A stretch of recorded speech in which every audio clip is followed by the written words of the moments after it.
Hello and welcome to the Oakland County Megacast. I'm Tyler Keefe in the studios of our flagship stations, 89.3 Lakes FM and Civic Center TV. In addition, today, as always, we're on Birmingham Area Municipal Access, both of our TV stations, Comcast Channel 15 and AT&T Channel 99. On the radio, of course, 89.3 FM here in West Bloomfield and the local area, as well as 88.1 WBFH The Biff in Bloomfield Hills and the Birmingham area as well.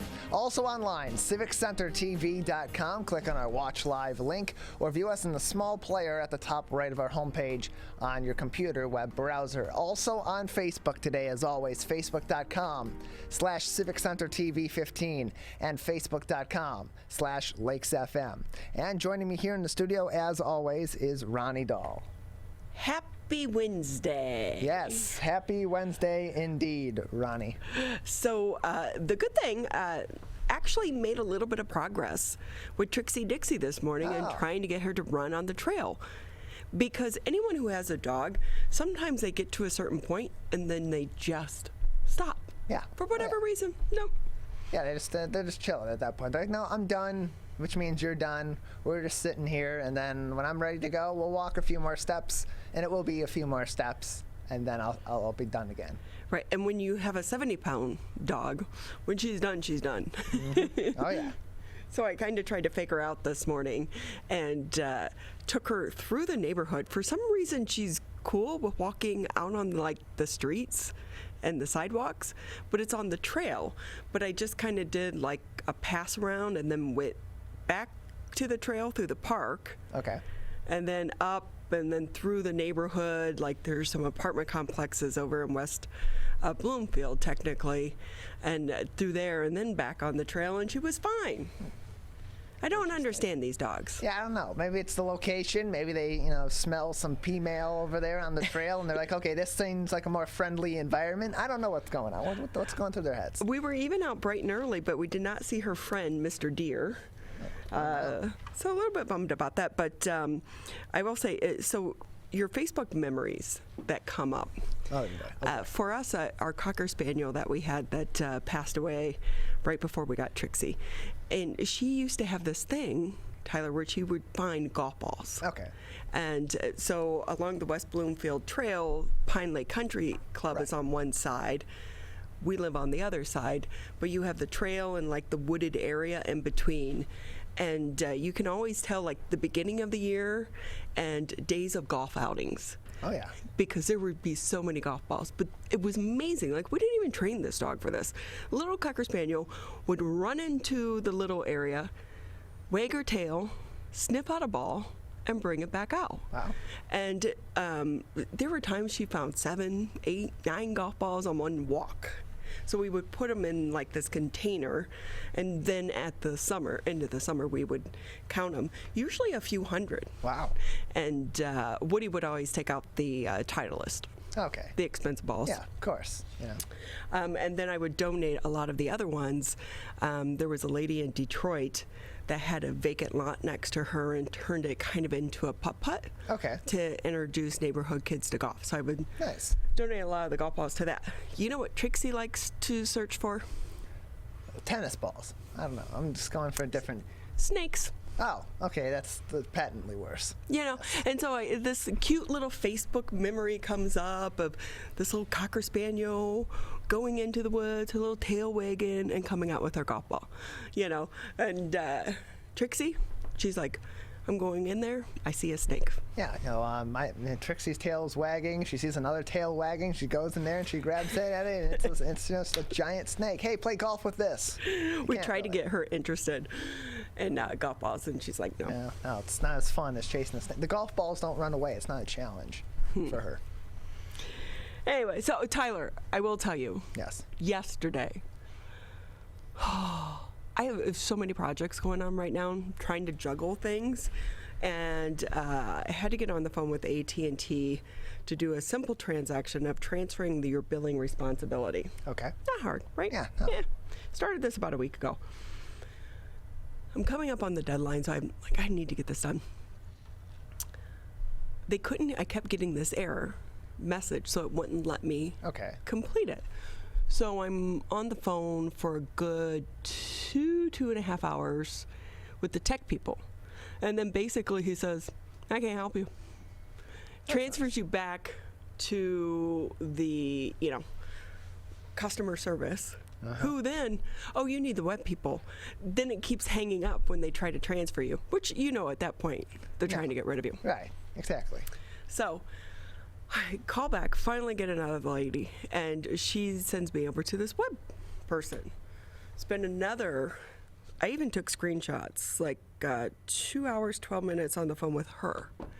And what they're trying to say is, because my account is set up with an email that's not an AT&T email, I couldn't go ahead and complete this transaction. Or, but they couldn't change it to an AT&T email. So I'm still getting the error message, but they can't do what I need to have done on their end because I can only do it through a portal on the computer. But I can't do it because I'm getting an error.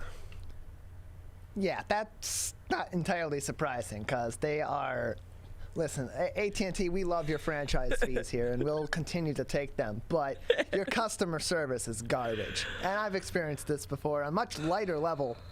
I had, when I moved into my apartment, the only cable services that are there, the only internet services that are there are through AT&T. And so after a year, a bundle that they had for new residents that had expired, and I was just simply switching my service. And what had ended up happening was I was on the phone with a customer service rep and a sales rep, bouncing between for the better part of an hour because they had shut down some services, such as the bundle that I was in particularly for cable services, and also for the internet package that I was on. They had done away with that, but said you can go back to that, but it'll be like $20 a month more expensive to stay with it. Or you can upgrade to the next highest internet package, and it will be the same price you're at right now, which was the dumbest thing I had ever heard. And I'm like, well, then why don't I just do that?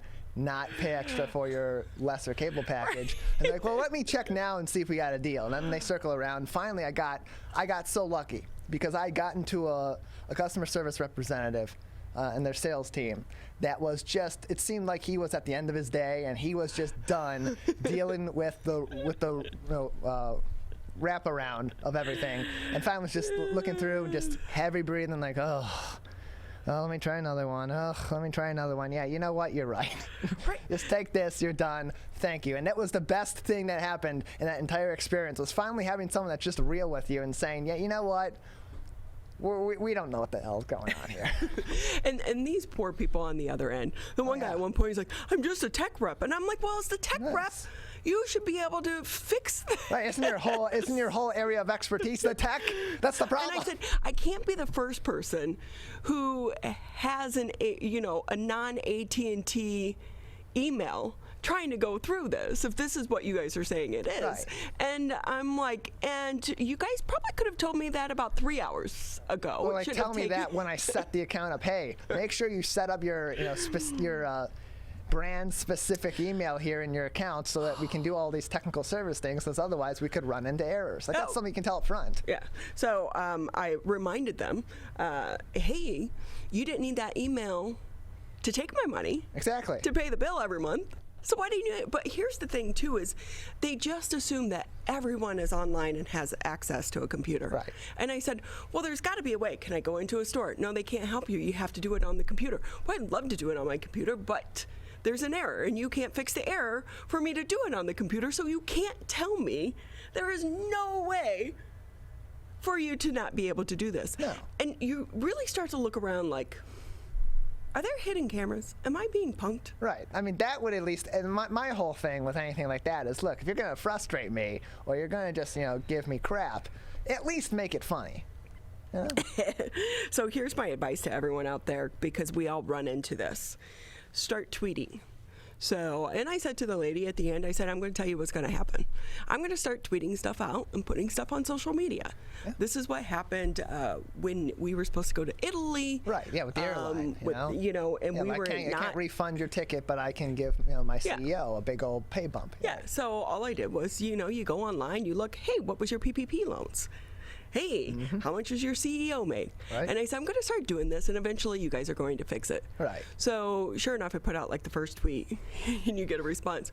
Oh, we're sorry. What is wrong? Please DM us. Blah blah blah. I'm like, well, I've been on the phone with you for however many Yeah, hours. sure, I'll DM you in 2 hours. You sit by your computer and wait for my message. Yeah. So, but I'll keep it going. I'll do a little digging this afternoon. But they took up my entire afternoon yesterday. Yeah, right. And I'm like, I did not have 4.5 hours No.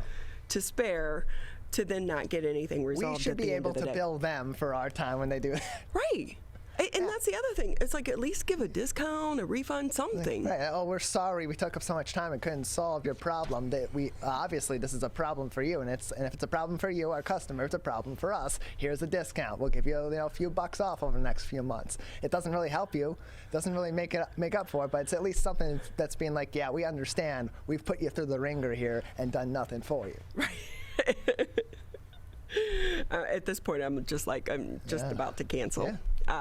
Hey, jumping into the headlines, Tyler, I kind of mentioned this a few days ago. I'm glad to see that a reporter picked up the story. As demand for the COVID-19 vaccine continues to wane, the state has over 500,000 doses set to expire between now and early August.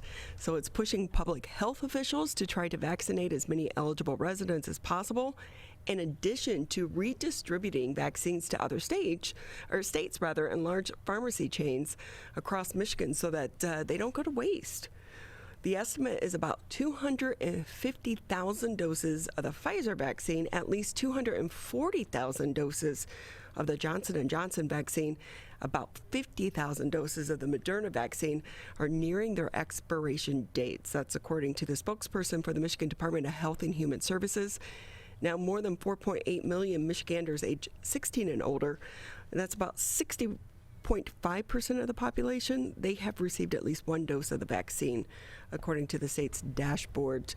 You know, this is, I think, going to continue to be an issue, but you think every wasted dose is money down the drain, but we know there are other countries like India that are desperate to get the vaccine. And those are the people that I think about when I think about the situation where the scramble to get vaccines in the arms has been so severe and has not been fruitful in the last several weeks as we have hit this lull in the process. And yet we are hoarding these vaccines that people simply are not flocking to get in those kinds of numbers when there are other nations that are far and beyond, well away from where we're at in the vaccine process. Places like India that are desperately trying to find anything that they can do to protect their people from COVID-19, particularly this extremely dangerous Delta variant that we'll talk about in another story in our headlines today.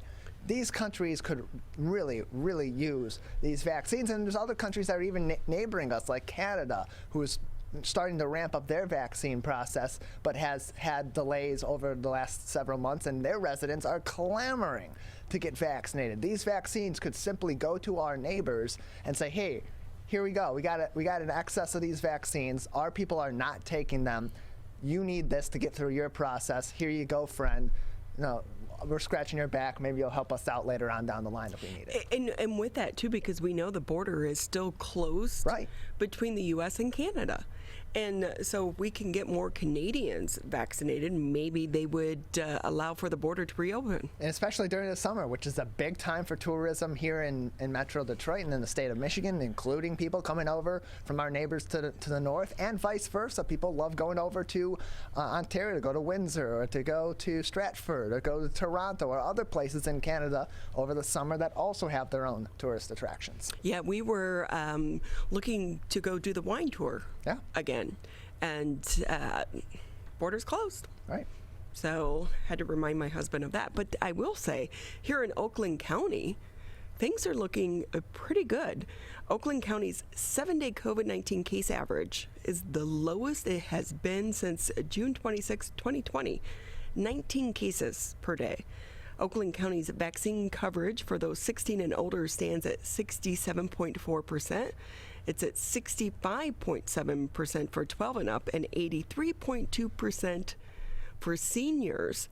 65 and older. That's an amazing number. Yeah. County needs about 47,000 more residents 12 years and older to get the vaccine to reach that 70% goal by July 4th that has been set by President Biden. Oakland County's Health Division will host 13 COVID-19 vaccine clinics through June 19th. Commerce, Davisburg, Groveland, Highland, Milford, Pontiac, Southfield, Troy, West Bloomfield, and White Lake. For information on the clinics, just go to oaklandcountyvaccine.com for the upcoming locations and times. For those that do not have access to the computer or the internet, you can call the nurse on call, 1-800-848-5533. Again, that number, 800-848-5533.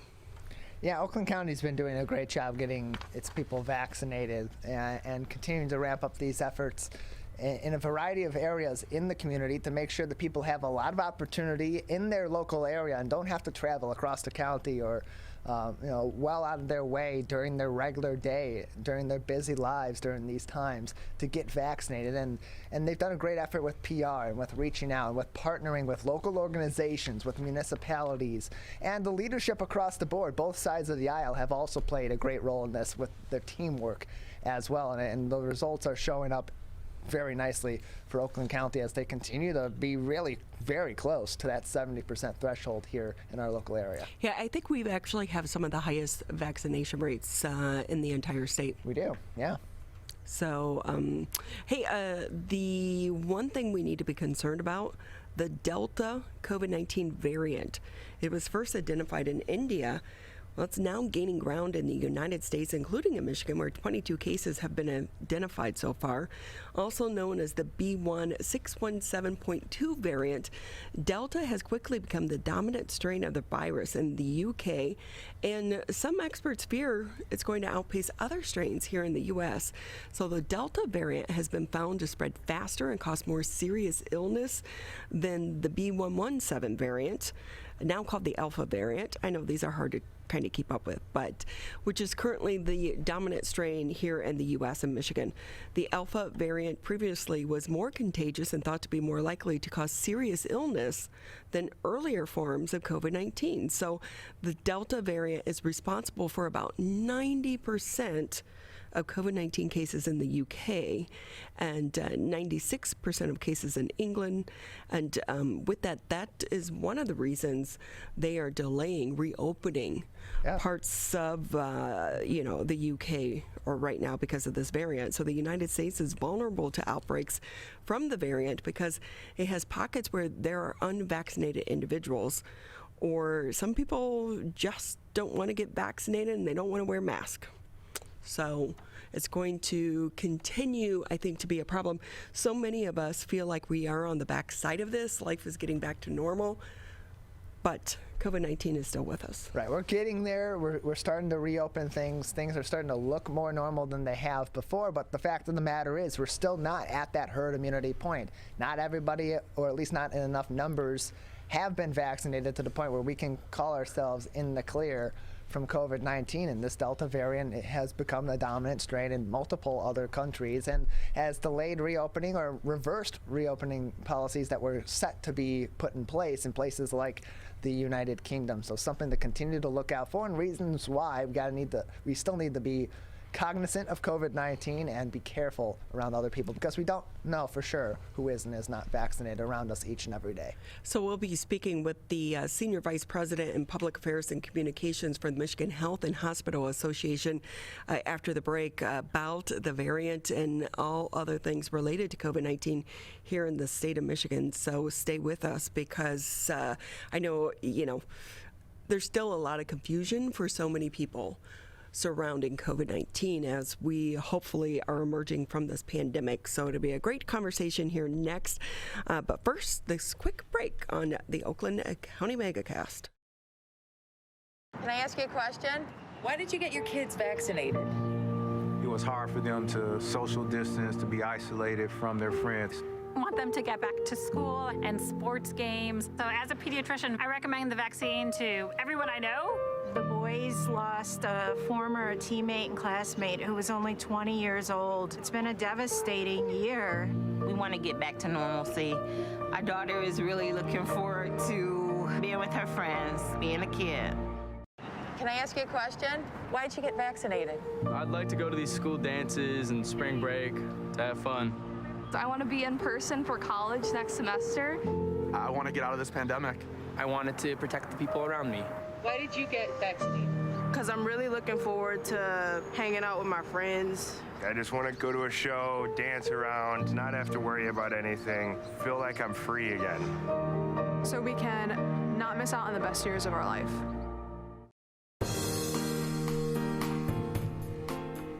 Great to have you with us here on the Wednesday edition of the Megacast. I'm Ronnie Dahl here in the studios alongside Mr. Tyler Keefe. As a reminder, if you're sitting in your office, as so many people are returning to the office, maybe you don't have a TV sitting in your office, well, that's okay. Because I'm sure by this point in time, you need a little break from your actual work. Of course. Just go ahead and pull us up on Facebook. We are live streaming today's edition of the Megacast on our Facebook page as well. With this, more than 15, 16 months into the pandemic, hopefully we are starting to emerge, but COVID-19 is still very much with us. We want to bring in Ruthanne Sudderth. She's the Senior Vice President and Public Affairs and Communications with the Michigan Health and Hospital Association. Ruthanne, great to have you with us again. Thanks for having me. It's good to be here. I feel like this has been such a roller coaster ride, not only for the public, but for all of those in the healthcare industry as well. It sure has. It's been a long 15, 16 months. You know, we've seen multiple surges, and we're really happy to see this downward trend that we're on here in Michigan and in many other parts of the nation. But we're not quite out of the woods yet. You know, we're still really focused on getting people vaccinated to protect themselves and those around them. And as was mentioned earlier, the Delta variant is on the rise, and we certainly want to nip that in the bud and make sure we have herd immunity before it really takes hold here in Michigan. So if we can talk about that a little bit, can you explain more about the variants and why it's so important for people to get vaccinated now? Sure. So, you know, the more that this virus spreads, the more it has an opportunity to mutate and create new variants. And the good news is that right now, we know that the vaccines that we have available that are safe and effective can prevent people from catching these variants, and it can stop the spread of the disease and prevent new variants that may not be, you know, as susceptible to these vaccines. So every person that can get vaccinated that hasn't yet should do that as soon as possible. We need to get to that 70% mark here in Michigan to really create herd immunity and protect those who can't get vaccinated, especially our younger children. Are you concerned as the summer comes and more restrictions are lifted here in the state of Michigan? You know, I'm confident that moving forward with lifting the restrictions is the right thing to do because we are seeing so few cases now. I think in Ingham County here where I live, we reported no new cases yesterday, which was a great milestone to see. But we still have to be cautious. You know, there are folks who are not yet vaccinated who can spread this disease. The thing that I want people to know is that about 99% of the people who are now being hospitalized for COVID-19 have not been vaccinated. These vaccines are safe and effective, and they can keep you out of the hospital and prevent it from spreading to your family. So that's the number one thing we want folks to understand today. So with that, you mentioned hospitalizations. How are the hospitals doing right now? Because the cases are coming down. They are. You know, we're feeling much better about where we stand with COVID hospitalizations. We just have a few hundred as of today from our peak up in the 4,000s, which was really difficult this spring. But hospitals are still managing some challenges, and those include seeing a huge influx of patients for non-COVID related illnesses because people may have delayed care during the pandemic. And so that's really stretching some of our staffs thin, and it's difficult to manage. We're also seeing very, significant reductions in other childhood vaccinations, which is concerning. We certainly don't want to have an outbreak of measles or something else that's totally preventable. So those are two things that are still challenging our hospitals, even though COVID is improving here in Michigan. Ruthanne Sudderth with us here on the Megacast. She's the Senior Vice President for Public Affairs and Communications with the Michigan Health and Hospital Association. Ruthanne, when it comes to the healthcare workers, it's been an exhausting time because they have been on the front lines every single day. Is there concern right now in the healthcare industry that you're not going to have the staff needed to go forward? The reality is that staff are burned out, and it's been a stressful year for them. So we are doing everything possible to make sure that they get the treatment or the care or the time off that they need as we come out of this pandemic, and hopefully reach a better place. So we're focused on things like employee wellness and treatment for their mental health and emotional health. I'm not concerned that we're going to be short-staffed. We are also definitely placing a focus on workforce development to make sure that people still want to come into the healthcare field. These are good-paying jobs that can't be outsourced, and it's a great career path for many of our Michiganders. So we want people to keep coming in and working in our hospitals. I know a few years ago when I had friends trying to get into some of the nursing programs here in Metro Detroit, they were very competitive. It was hard to get into them at some of the colleges. Is that still the case? The nursing shortages are a real thing these days. I don't know how many openings there necessarily are, but I think that seeing what the frontline workers have gone through has probably made people think twice about going into that career path. But they have also been our heroes throughout this entire journey, and made a huge impact on families that couldn't be there with their loved ones. So we couldn't appreciate our nurses more and our other frontline workers more, whether it's environmental service workers, physicians, nurses, and the like. Just a tremendous effort on their part, and we're so grateful for it. Yeah, and I feel like as we're coming out of the pandemic, we've kind of lost focus of that. In the beginning, people were dropping off donuts and cookies and lunch, and that's really kind of gone by the wayside as we've continued on this COVID-19 path. But we have to remember they are still in the fight. Absolutely. It's never too late to thank a nurse or a healthcare worker that you know in your life. They still need that support. They're still coming to work every day, and have had to quickly transition to caring for COVID patients to patients with other illnesses. So they deserve our support in every way. And with that, Ruthanne, as well, I know that, Houston Methodist Hospital made news this week because they were requiring some of their employees to get the vaccine, and then it ended up in federal court, and that lawsuit was thrown out. Do you think some of our hospitals are going to follow suit and start to mandate this for all of their workers? I don't think we're to that point yet here in Michigan, but those are conversations at the individual business level that some hospitals may be having, because the number one priority of every hospital in our state is to protect the safety of their patients who are vulnerable and their staff who are vulnerable. So I think that'll be evaluated going forward. Right now, the focus is still providing education to those staff who have been hesitant to get the vaccine and making sure their questions are answered before we reach the mandate state. And I know the flu vaccine is not really comparable to the COVID vaccine, but some hospitals prior to this did require the flu vaccine. I know some workplaces required it as well. Absolutely. There's a precedent for mandating vaccines, again, to protect the safety of sick patients and staff alike. And so for quite a few years now, we've had most hospitals in our state mandating flu vaccine for their staff and Tdap, which prevents other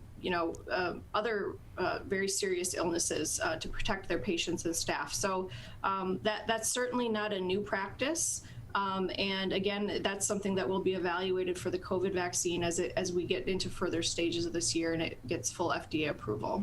Hey, I think that's one of the things, like, the general public maybe they're not aware of, that requiring a vaccine to work at a certain location, not necessarily new. It's just the COVID vaccine is so new. And with that, again, Ruthanne Sudderth with us here on the Megacast. She's with the Michigan Health and Hospital Association. Ruthanne, if I can ask you, for the people that maybe still have not gotten the vaccine and they're hesitant because there is talk about, well, I already had COVID. Why do I need to get the vaccine? Why do they?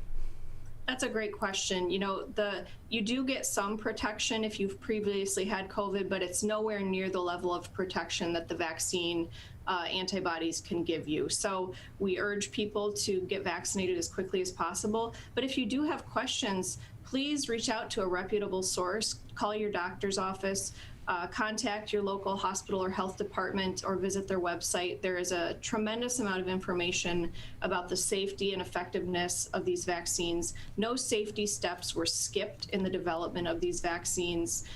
So please contact a reputable source and ask those questions so that you can get your shot as quickly as possible and get protected.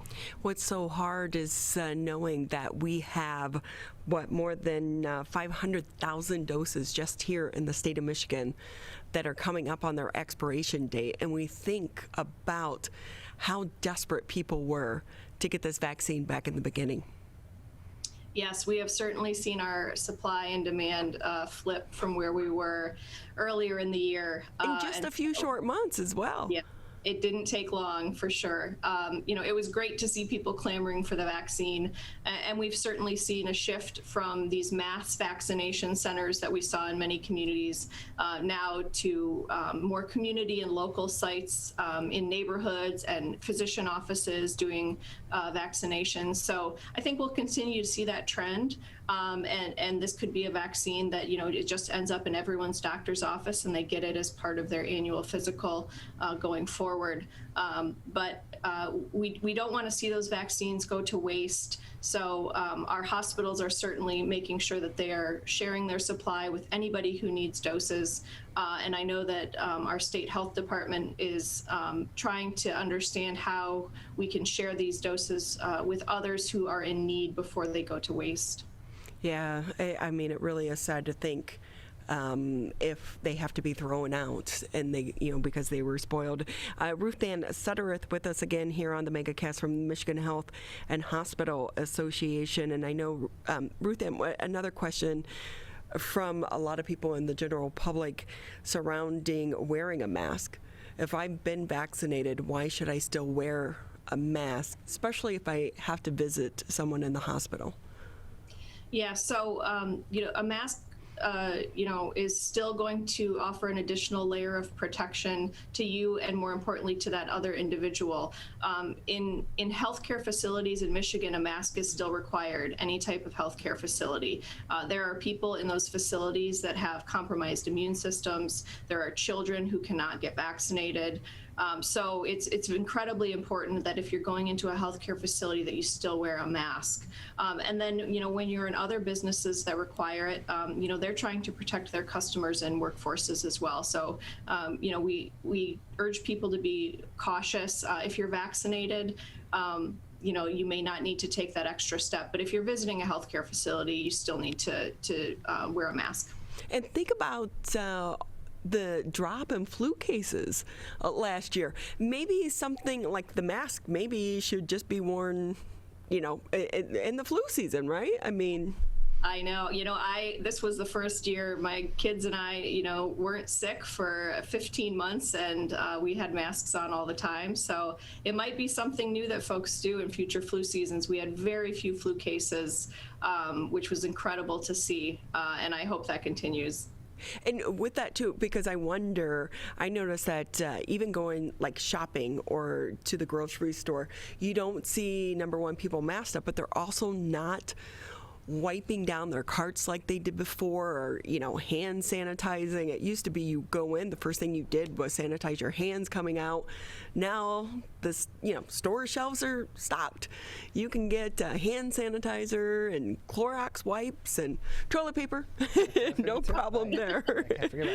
So, but we learned these lessons, and should we keep doing some of these things? I think the increase that we saw in hand washing is a good thing.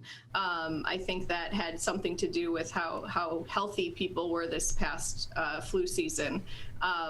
Some of the extreme levels people went to probably doesn't need to continue, where they were disinfecting their cereal boxes and their fruit. As we learned that COVID spreads much more through the air than it does through touch.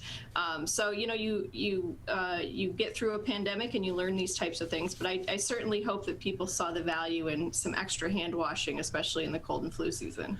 And singing "Happy Birthday," right? It's supposed to be so many seconds. Yep, there are a few things that I think people wouldn't be sad if we kept these ways of doing things going forward.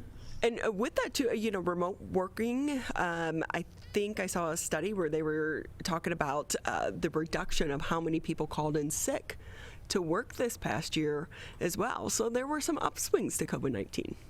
I think so. It's you try to find the silver linings in a really difficult situation, and a lot of people got to spend more time with family, and they stayed healthier than they would have. So you hold on to those things, and and going forward, hopefully some of that continues. Just a couple more minutes here with you on the show. Anything maybe I didn't touch on that you want to add? What other things are you working on there at the Michigan Health and Hospital Association? We're a thing we touched on earlier is mental health, and not just of our healthcare workers, but of all of Michigan. We need more resources available for behavioral and mental health for everyone in our state, and that means places for folks to go that are appropriate care settings where they can get the help that they need when they need it. We need the people and the staff to treat those individuals when they need the care. So those are very high priorities for us, not just because our healthcare workers need mental health care, but everyone does. And so we are very laser focused with our legislature on finding ways to support additional behavioral health resources here in Michigan. And health equity is another thing that we're very focused on. The pandemic really shone a spotlight on some inequities in our healthcare system that we've long known about, but really were spotlighted in the last 15 months. And so we have a pledge out there that 130 of our hospitals have signed to end racism and to address health equity and make sure that everyone has equal access to high quality, affordable health care where there are no implicit biases or other things affecting the kind of care that they get and when they get it. So those are two really big priorities for us going forward. And do you think too, when we're talking about mental health, one of the big issues coming out of the pandemic is making sure that telehealth stays around? Absolutely. We saw a huge surge in telehealth in the last year or so, and people figured it out. Physicians figured it out. The payers figured it out. And so, there are really very few barriers left to keeping that as a permanent part of our healthcare delivery system. People found it very convenient for the most part and could easily get the care they need for, whether they had a minor issue or even some mental health care services that can be delivered virtually. So that's a part of the system that we want to see stick around for the long haul. Ruthanne Sudderth with us here on the Megacast. She's the Senior Vice President for Public Affairs and Communications with the Michigan Health and Hospital Association. Ruthanne, we always appreciate your time and your insight and expertise as well. Thanks so much for having me. Have a wonderful afternoon. You too, get out and enjoy this beautiful day. It's going to be a wonderful Michigan summer day here. Ruthanne Sudderth, again, with the Michigan Health and Hospital Association. When we come back, we are going to be talking about another serious health issue here in the state of Michigan, and that is surrounding blood donation. And we are at critical lows right now. So we'll have more with that from the American Red Cross next here on the Megacast. People are getting out to walk and bike in higher numbers. More vulnerable road users and higher speed traffic can be a dangerous combination. Crash severity has increased, so if you're driving, be sure to slow down and look for people. There's no need to speed. If you're biking, ride with traffic.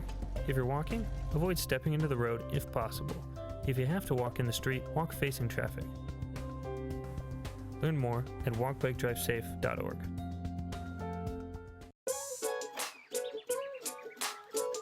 One of the things you can look for in your friends is a change in behavior. These can be big changes, they can be small changes in mood, physical appearance. They may be sleeping less or sleeping more, drinking more, or their eating patterns may be different. One big change that can be pretty obvious is change in motivation. Do they no longer want to play basketball? Do they no longer want to play video games?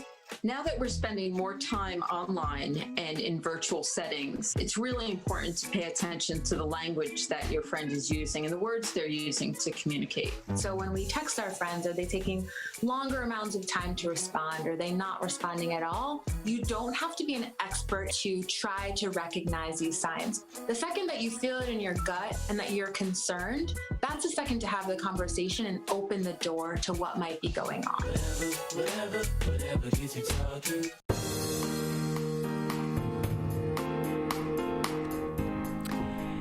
As we start to emerge from the COVID-19 pandemic, there is another crisis that is looming, and that is surrounding the need for blood donation right now here in the state of Michigan. Let's bring in Meghan Lehman with the Regional Communications Director for the Michigan region of the American Red Cross. Meghan, great to have you back with us. How are you? Doing well. How are you? And congratulations on the new role. Thank you. A little bit different from law enforcement. It is different. You know, I enjoyed my time working for the Troy Police Department, great organization, and now I get another opportunity, so it's really awesome. And with that, Meghan, one of the things that we're seeing right now is a critical shortage in blood donations. Why do you think that is? So we know that there's an increase in demand for blood. It results from increase in trauma cases, organ transplants, and elective surgeries. So those are all up. From 2019, we've seen a 10% increase for Red Cross blood at trauma centers. So we know that's definitely part of it. As well as, you know, there is, in the summer months, people tend to go on vacation, and right now with the pandemic letting up a little bit, people, you know, might be a little less available to go out there and donate blood. So that's another thing we're dealing with. I know, too, prior to the pandemic, you would see the signs pretty much everywhere about blood donations going on. And without people being back in the offices, is that also a hindrance with trying to get people to donate? Absolutely. So a lot of workplaces did host, you know, large blood drives. We're seeing those starting to come back. And a really good thing we did see during the pandemic is people step up. You know, we put out the call, we need you to come donate blood, and people really did that. So we just need to keep that coming because we do have an increased demand now as well. And with that, how can people donate? So it's easy. We ask that you make an appointment. So you can do that by calling 1-800-RED-CROSS or go to redcrossblood.org. Just put in your zip code and you will find blood drives very close to you in Metro Detroit. They're all over the place every single day. Does it matter if someone doesn't know their blood type? No, that's a great question. You do not need to know your blood type. You'll find out your blood type, though, once you get blood. So you'll also get some other cool information when you give blood. So the Red Cross now, if you make your appointment through our app, you will be able to find out where your blood went. So you can find out if it went to a patient at U of M hospital, for instance. I just talked to a blood donor that's been giving blood since 1968. And he knows a lot of information about all these people he's helped. And he told me a story about a child at the Cleveland Clinic. His blood went to help her with her leukemia treatments. So it really makes that connection. You know that you're out helping when you do this. That is so smart, though, because people feel a little bit disconnected as to, oh, I gave blood. But I do know that, you know, when I've done it in the past, it's usually either you're covering a blood drive or it was in the office, so it was easy to do. You didn't really go out of your way. But knowing where your blood went and who it helped is so impactful. Absolutely. So if you make the appointment through our app, which is super easy to use, you will get that information. I would really encourage people to use that app. And it will also provide you information on what you need to know to be ready for your blood appointment. So a lot of people have some anxiety about giving blood if they've never given it before, or it's been years. So I recently gave blood, and it had been a few years since I had it. It's a really, truly easy process. It takes about an hour of your time to do it. And you walk out of there with a good feeling, knowing you potentially helped save a life or at least made a difference. And you walk out with free cookies. Yes, and we have. It's all about the cookies, Tyler. Of course. Right now, if you donate blood, you'll get a $5 Amazon gift card too. Oh, we can all use free Amazon money. Yep. So with that, how do you try to reach the public, Meghan? And you're new in this position as well, but then trying to reach the public in the middle of the pandemic, because while it does feel different this summer and we're starting to emerge from the COVID-19 crisis, we're still in it. We're still there. Yes. So right now we are doing a massive campaign because this is a critical situation. It's a severe blood shortage. So if people follow us on our social media account, our regional account, Michigan Red Cross, or the national, they're going to see a lot of messages. So that's one thing we do. We do things like this, press releases, just trying to get the word out. And people that are blood donors, this is the time to start telling people about it, why they do it, why it's important. Just getting the word out, it helps so much. With that, when you just mentioned the word critical blood shortage, what exactly does that mean? Does that mean some of these surgeries may have to be canceled? Some hospitals are slowing the pace of their elective surgeries until the blood supply stabilizes. So, it varies from hospital to hospital in their demand and how they balance that. But that's the situation we're in, and that's why this is critical. Meghan Lehman with us here on the Megacast. She's the Regional Communications Director for the Michigan region of the American Red Cross, and we are talking about the critical blood donation supply right now here in the state of Michigan. And Meghan, with that, for people, because in the beginning when we were dealing with COVID-19, there was a lot of contact tracing going on, and you knew who had COVID maybe if you were around them. But now with more and more people being vaccinated, is there the possibility that they were exposed and they don't know it? So are you testing for COVID? How does that work? So we do testing because we were part of the convalescent plasma, to provide convalescent plasma to hospitals so they could use that method of treatment. As more and more people get vaccinated, we are discontinuing that shortly. But when the blood goes through many safety protocols, we work in conjunction with the FDA to make sure our blood is very safe. So it goes through all kinds of testing. Yeah, I think I saw a report on Fox 2 yesterday or the day before where they were saying some blood had been tested, and it tested positive for COVID-19 way back in December. But you have to remember, we didn't even have a test for COVID-19 in December of last year. We didn't know what COVID-19 was, but it was here in our community before we realized. Yes, I saw the same thing. It really is kind of fascinating. Also, for people who maybe had COVID but didn't know, do you test for the antibodies in their blood system? Yes, we're currently doing that, although that is being discontinued. So right now, if you were to give blood today, you would get that information back if you had how your blood showed for COVID. So if you had the antibody. But that will be discontinued, as more and more people get vaccinated. See, so now is the time to do it. Exactly. You're helping save a life, but also you can find out, because I do know there were people that didn't know they had COVID, and then they had their blood tested, and it was like, oh, you have antibodies. And you were like, what are you talking about? I didn't have COVID, but their blood work did show. So this is kind of a win-win situation. Yes. And if you don't know your blood type, you can find out this way too. You'll get that information back right away. And what type of blood? Do you need all blood right now? I know there's one type of blood that's always more in demand than the other. I always forget which one it is, though. Yeah, we do need all types of blood right now, but type O negative, and the people that have type O, they usually know.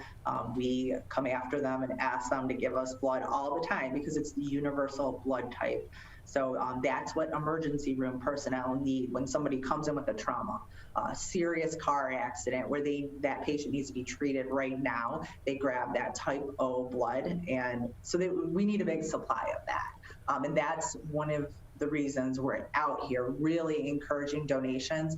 We like to keep a several days supply of type O, and right now we have about a half-day supply available. Wow, so if there were to be a critical incident, people could actually die because they don't have enough of the type of blood that they need. Well, right now we have enough to get through, but we need to keep that supply more robust. So that's why we're really out here asking for those donations. What hospitals are doing, from what we've seen, is they're slowing the pace of the elective surgeries, but those traumas are things you can't predict. So people coming in from car accidents, violent incidents, whatever it might be, those are up.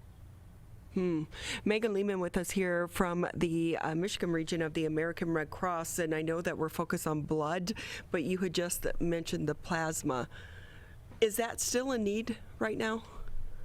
Yes.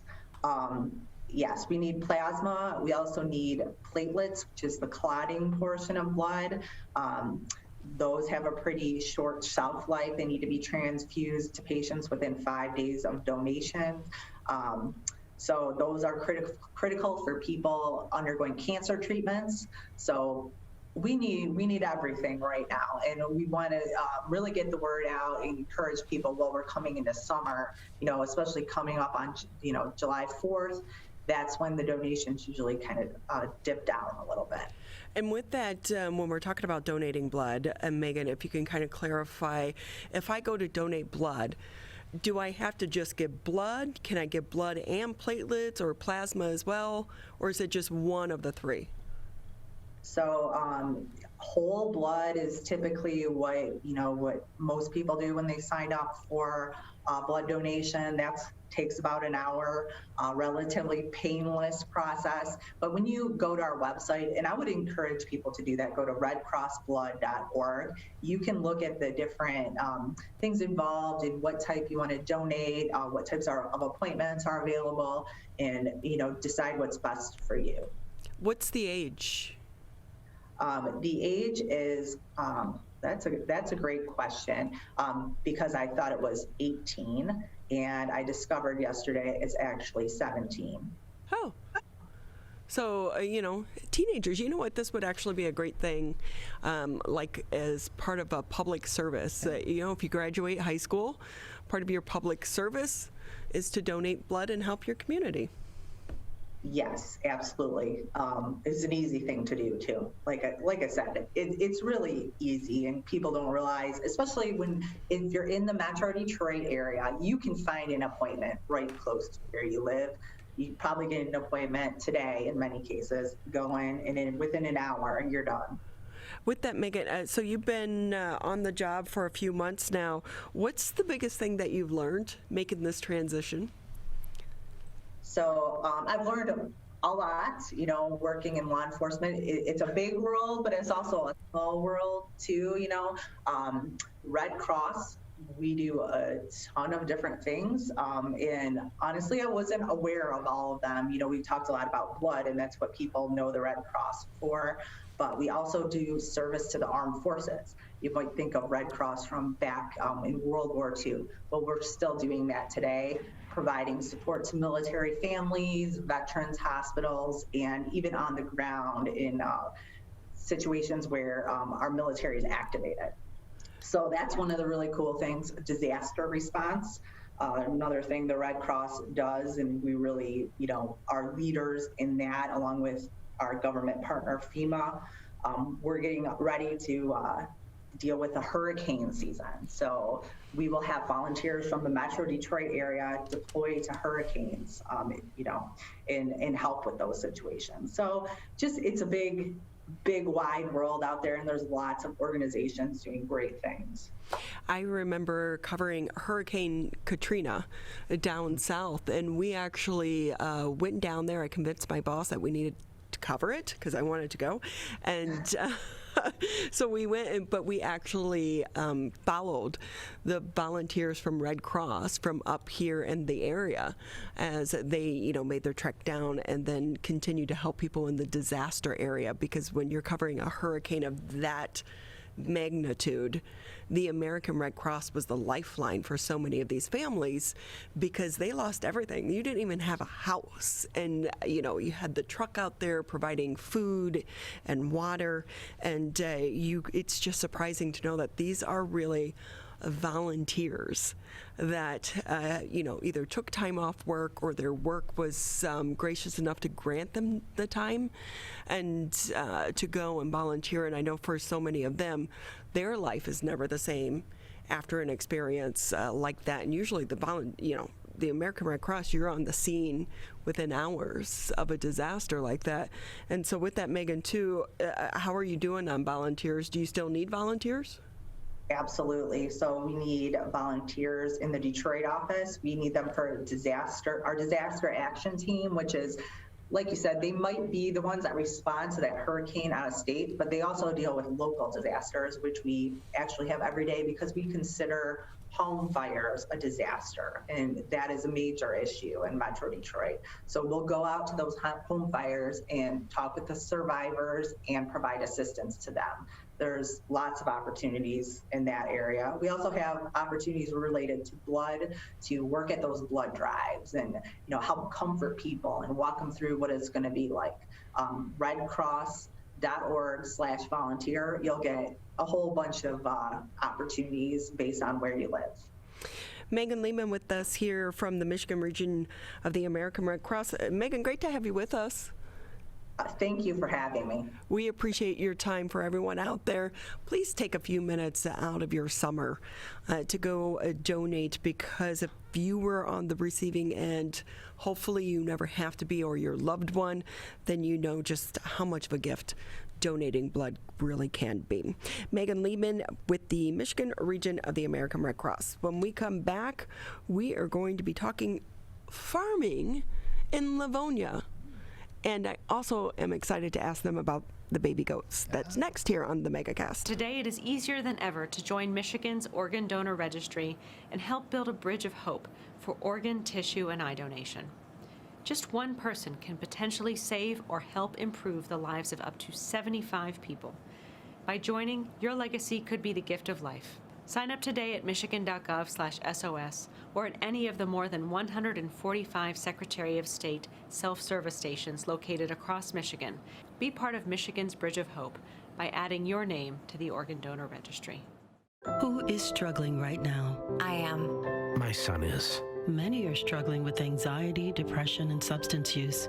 Before it becomes a crisis, reach out to MyCal, the Michigan Crisis and Access Line, for free confidential support 24/7. Available in the Upper Peninsula and Oakland County. Just call or text 1-844-44-MyCal or chat online at michigan.gov/MyCal. A message from the Michigan Department of Health and Human Services. Motorcyclists are hard to see. To keep everyone safer, it's important to always look for them and know where most crashes occur. 84% of motorcycle and vehicle crashes happen on streets, not highways. And most crashes with motorcyclists occur when vehicle drivers are turning left.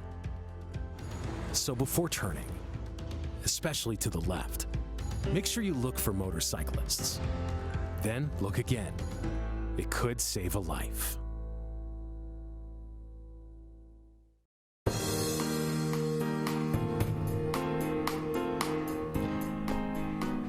We want to say thank you, as always, for taking time out of your day to be with us here on the Megacast. You can catch Tyler and myself Monday through Friday, 10 a.m. until noon. Civic Center TV, Birmingham Area Municipal Access. If you have a cable, you'll find us on Channel 15 on Comcast, 99 on AT&T. You can also listen to us on the radio, 89.3 Lakes FM, 88.1 FM The Biff.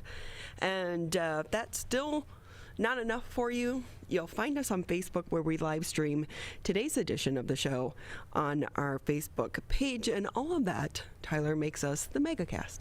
Yes, we give an opportunity for people to view our show anywhere and at any time. So you can view us live, of course, Monday through Friday, 10 a.m. until 12 noon. But not everyone has that time, and some people want to just listen to certain topics that are important or particularly interesting to them. And for that, they can find all of our content at civiccentertv.com/Megacast. And as a reminder, you are listening to 89.3 WBLD Orchard Lake, 88.1 WBFH Bloomfield Hills. And the great thing about doing this show is we get to meet people throughout the community, although it's via Zoom. Sure. I would much rather be with our next guest where they are, and that is their urban farm. Joining us now on the Megacast, Angela and Edward French. They are the owners of the Blue Line Farms. Great to have you both with us. Thanks for having us. Good to be here. Okay, where's a baby goat? They're outside. I want a baby goat. Yeah, they're pretty amazing. They are so cute. And before we jump into your farm, I know that you guys do yoga with the goats. Are you still doing that? Yoga. Yeah, we do yoga twice a week on Thursdays and Sundays at 7 p.m. How did you come up with doing yoga with a goat? It's kind of super random. So at the church across the street where we live, they do these fitness classes outdoors, and I kept seeing them, and so I inquired about it. And the amazing instructor actually teaches yoga, and she was like, "Wait, you have goats? We have to do goat yoga." And it was kind of just thrown together, and so Goat Yoga in Livonia was born. I love that. Edward, can you give us a little bit of background on your farm over there? Because you're really kind of in the city, right? Yeah, no, we are very much right in the middle of the city. It just kind of started out as a hobby, which turned into a lifestyle, which is now a business. So it's funny how quickly it evolved over the last couple of years, and now we're doing Zoom radio interviews. So, and we're not even trying, which is really cool because people are reaching out to us, they're finding us, and it's just, it just exploded. So it's been really cool. See, that's because you were meant to be doing this, and so the doors opened up for you. And tell us more about the farm, though. How does it work? How big is it? Well, we are on a little bit over an acre here. That's not entirely all pasture area, but we do have a sizable pasture which the animals roam around all day long. We do lock them up every night, just to keep them safe from predators and whatnot. But the chickens roam around, so they're all free-range chickens. We just started a garden this year as well. So we're getting into the vegetable gardening of farming. And canning and stuff like that, too. We have high hopes of making our own Bloody Mary mix, so stay tuned for that. Ooh. That'd be a seller. Oh, yeah. Yes, yeah. And with everything pretty much from our garden, too, which we're excited about. So with that too, Angela, can I ask you, because when we're thinking about having animals in a farm in the middle of the city, and I know in the city of Detroit, urban farming has become very popular as well, but there have been a few ordinance and guideline issues surrounding having some of the animals in the city proper. As you guys were building your farm and growing the farm, has that become an issue at all, or no? So far it hasn't been an issue. We've had support from a lot of city council members coming to the farm and sponsoring animals and things like that. So far it hasn't been an issue. We try to keep everything super clean. We try to make sure we're not having animals that would be a nuisance, making a lot of noise and things like that. So far everything has been really, really good when it comes to the city and ordinances and things like that. And we know sometimes some of the chickens in Detroit, it was like they would just roam down the street over to someone else's house. Like, yeah, our chickens roam, and sometimes we have some naughty girls that kind of get out and roam a little bit, but they don't really stray past our property line, which is good. So, and then they usually put themselves back in, which is kind of funny to watch. So we've been lucky, no strays. So what's it been like for the two of you in the middle of the pandemic? As far as the farm? Yes. Has it been busier? Actually, it has. So we started the farm and bought our house in 2018 with the idea of doing this. But but things were, we had to slowly build things and things like that. And then it was at the end of 2019 that we actually got our animals. And then, as everybody knows, COVID hit in the beginning of 2020, and we thought, well, that's that. We're just going to have the animals and enjoy them, eat chicken eggs, that kind of a thing. But from our surprise, people were like wanting things to do in a small group setting and outdoors. And so the farm actually took off. Even dead of winter, snow on the ground, people still wanted to come and see the animals because I think they were just so cooped up, and they felt like this was a safe thing for them to be able to do. So we got a lot busier with the pandemic. I was thinking cooped up, chicken coop. You cracked me up, but that's a good one. It is a good one. And so with that, too, Edward, if I can ask you, how did you keep it all together, and trying to plan and grow the farm, but also deal with the pandemic and the rules and restrictions? Well, one of the things that I would say is the COVID has kind of helped us out with, in that it's forced us to reinvest in our house and our our surroundings here, our immediate home. It's encouraged us to invest in our house and our family and everything like that, and build it up and make it look prettier, make it look nicer, and as a result of that, we've turned it into quite a nice little piece that people enjoy coming to. So it's been pretty cool that way. How many animals do you have? We have a lot. We have 50 chickens. Yeah. 10 goats. 2 pigs. 2 pigs, 2 ducks. 2 ducks. 2 barn cats. A guinea pig, 2 dogs, and we have 3 human children too. So what time does your day begin and what time does it end? I mean, most people think farmers are up at the crack of dawn. And if we had, 50 acres and 300 animals, it would probably be a different story. But being that we are only on 1 acre, we usually get up about 8, or we get the animals out of the barn about 8 o'clock. Feed the babies that are being bottle fed right now, and then let them free range during the day. Yeah, they're bottle fed. 2 of them are bottle fed, which is a lot of fun. So our day doesn't start any earlier really than anybody else's, but if we had more property and had to walk farther, to get water and stuff like that, it probably would start a lot earlier. So how does it work? If someone wants to come visit the farm, can they just stop by, or is it by appointment? So it is by appointment. So we do have full-time jobs as well. I wish the farm, and one day the farm will be our main source of income, but right now it's a part-time thing. So because of that, and because we have kids and this is our home, we have signups on our website for being able to come. And not only with the pandemic and kind of restrictions on numbers, we are a small urban farm. We don't have like a parking lot. So even without the pandemic, we would definitely have to limit numbers coming. For everyone's enjoyment too. The more people that are there, the less time they have to answer questions and things like that. So signups on our website, we try to have a couple of weekday visits where they can come during the week, and then 1 Saturday every month, and then our yoga. And then we also do private events too, that someone would just have to reach out to schedule that with us based on our schedule availability. So Angela, you said you guys also have full-time jobs. We do, yeah. I know. So we've had to set a lot of boundaries when it comes to the farm, because when we first started it, people would be like, "Can I come over?" And we'd be like, "Sure." And then it was like my actual job was kind of on the back burner. So I'm a full-time real estate agent too. So which is great because I do have a flexible job and I can be here a lot and I can, and still work. But I also needed to make my job a priority as well. So the boundary thing has been something that we've had to put into place to make sure I still have time to work and we have time to do the farm. But I'm also looking at the 2 of you and I'm like, okay, obviously, eating all those fresh eggs and the fresh food is doing wonders because you seem like you have so much energy. Just balancing your schedules, I'm listening to you and I'm exhausted. Yeah, I'm a very type A personality. I like to be in control and I like to be busy. So, but then there's that fine line between being too busy and overscheduling and actually having, those boundaries and having everything set. So we have a calendar that we write all of our activities, anything that's going on with the kids or with yoga, or if we don't have yoga, and that way we can keep track of everything. Otherwise, we'd probably go crazy.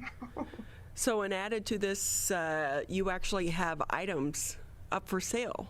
We do. That you make from there at the farm.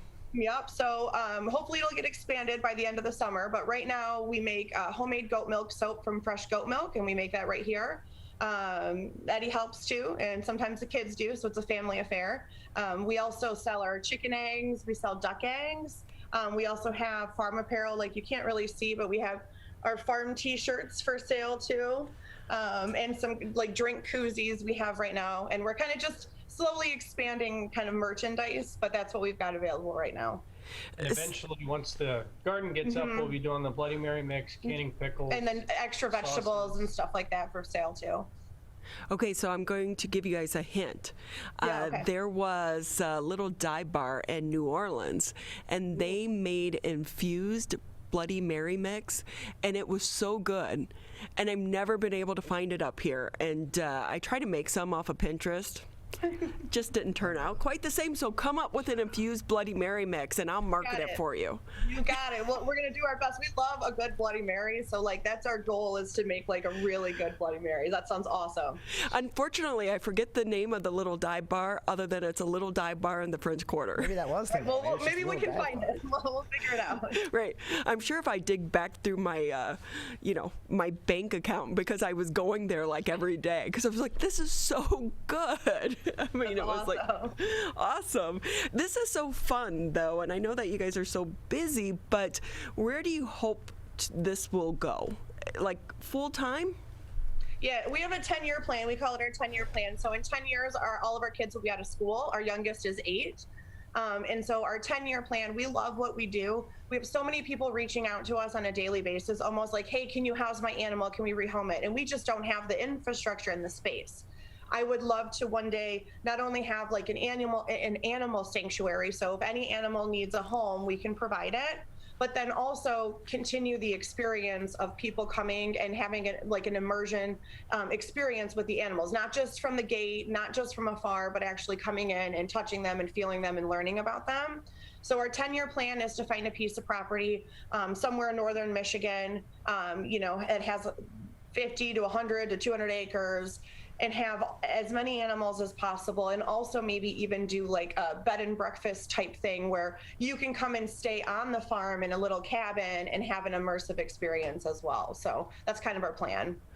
But I like your plan right here in Livonia, because a lot of times when we think about kids, so few of them actually get to engage with farm animals. They read about them in books and they see them on TV.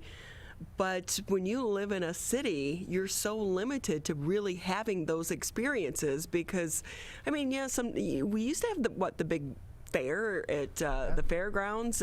Do they still have local fairs? Well, they do. I don't know with COVID now, but they have in the past.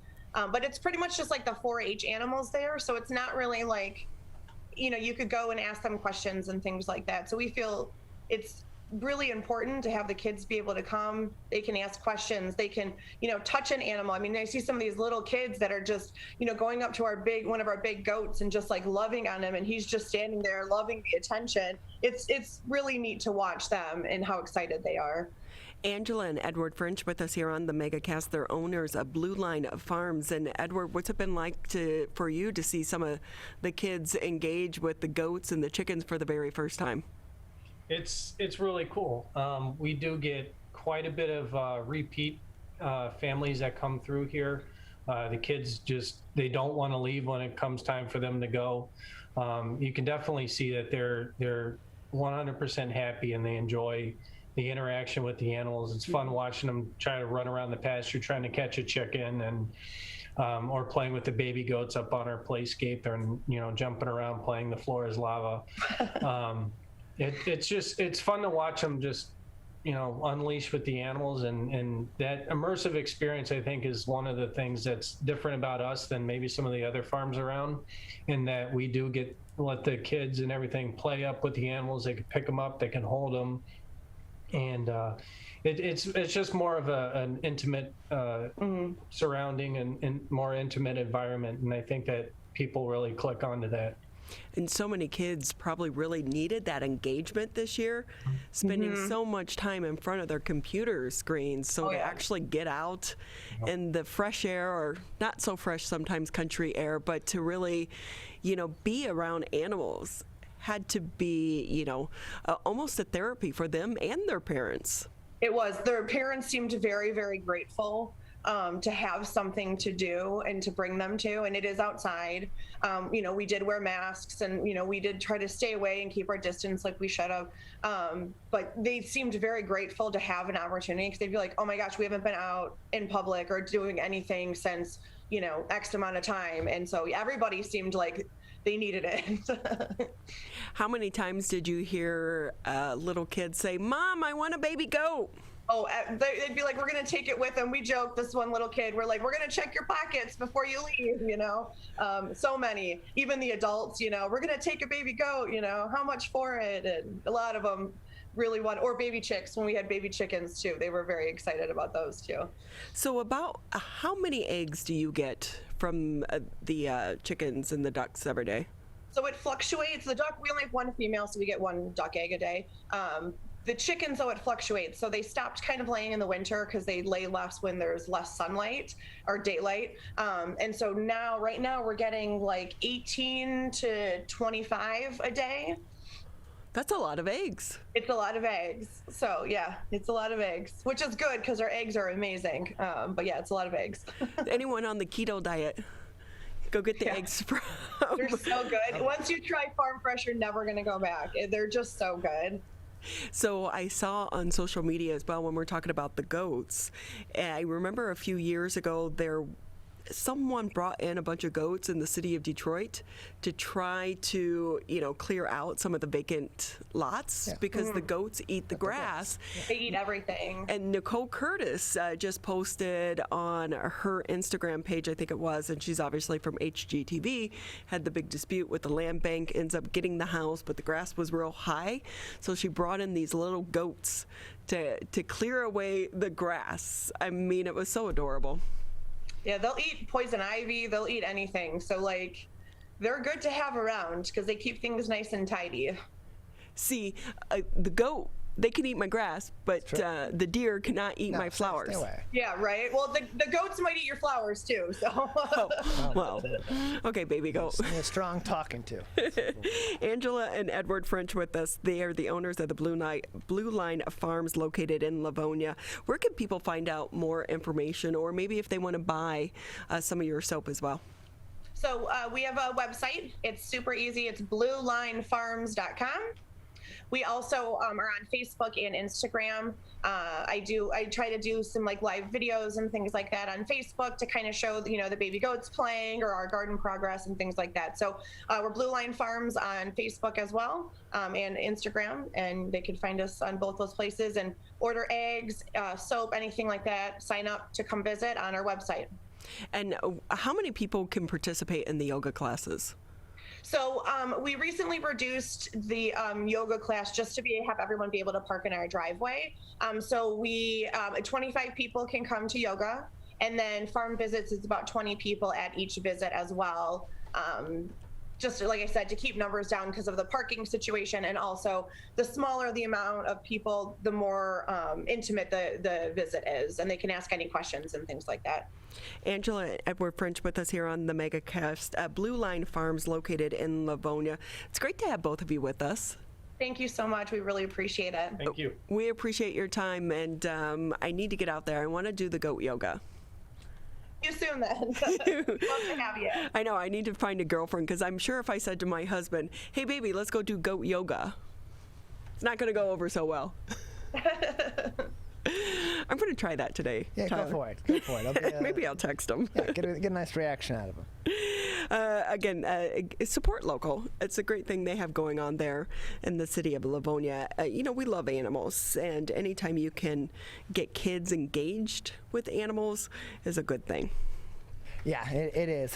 They learn so many lessons from those animals. They get some hands-on experience from a lot of what they're learning about animals in their schooling as well, and that only helps them grow their education as well, especially in a year now where we have had such little interaction with school being online. With that, we'll take a quick break, and when we come back, we'll keep talking about animals. The executive director for the Detroit Pit Crew will be with us next here on the Megacast. One of the things you can look for in your friends is a change in behavior. These can be big changes, they can be small changes in mood, physical appearance. They may be sleeping less or sleeping more, drinking more, or their eating patterns may be different. One big change that can be pretty obvious is change in motivation. Do they no longer want to play basketball? Do they no longer want to play video games? Now that we're spending more time online and in virtual settings, it's really important to pay attention to the language that your friend is using and the words they're using to communicate. So when we text our friends, are they taking longer amounts of time to respond? Are they not responding at all? You don't have to be an expert to try to recognize these signs. The second that you feel it in your gut and that you're concerned, that's the second to have the conversation and open the door to what might be going on. Whatever gets you talking.